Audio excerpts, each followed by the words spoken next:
کے نقصان ہیں دو طرح کے. ایک نقصان ہے بندے کے عقیدے کو، انسان کے عقیدے کو، اس کے ایمان کو، اس کے اخلاق کو. دوسرا اس کا نقصان ہے انسان کے جسم کو. کتنے نقصان ہیں؟ دو قسم کے نقصان ان چیزوں کو کھانے سے ہوتے ہیں. اب جو آستانوں پہ چیز کو قربان کی جاتی ہے وہ کیوں حرام ہے؟ کہ آپ کا عقیدے کو خراب کرتی ہے. عقیدہ کیا ہے؟ کہ اللہ ایک ہے، وہ حاکم مطلق ہے. حاکم کس کو کہتے ہیں؟ جس کے نام کا سکہ چلتا ہو. حاکم کس کو کہیں گے؟ جس کے قوانین چلتے ہو، جس کا قانون چلتا ہو، جس کے رسول مانے جاتے ہوں. اگر اس کے علاوہ کسی اور کے آستانے پہ ذبح کریں گے تو یہ کیا ہے؟ آپ کے عقیدے کے خلاف. کیا یہ اخلاقی طور پہ منع نہیں ہے؟ برا نہیں لگتا؟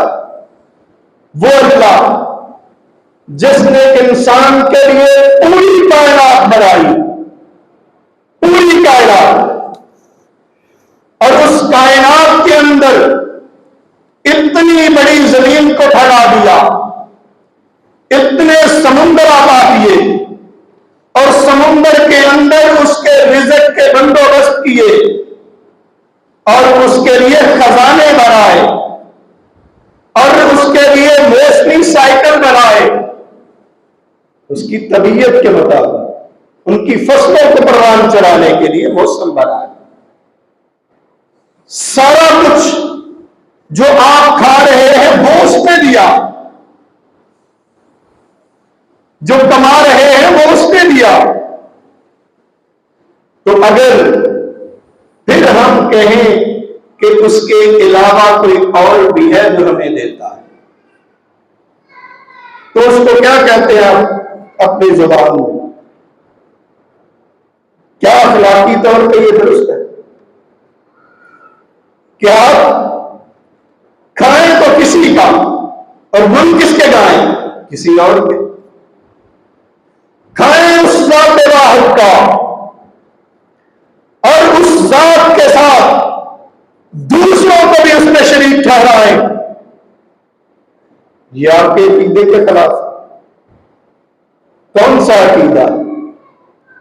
ابھی اللہ نے آدم علیہ السلام کو پیدا کیا اور اس کی پشت سے ساری روحیں نکالی جو قیامت تک آنی ہے اس دنیا میں، اور ان روحوں کو اکٹھا کر کے کیا وعدہ دیا تھا؟ الست بربکم، کیا میں تمہارا رب نہیں ہوں؟ تو ہم نے کیا کہا تھا؟ یہ یوم الست کا وعدہ ہے انسان کا اپنے رب سے. ربکم، رب کون ہوتا ہے؟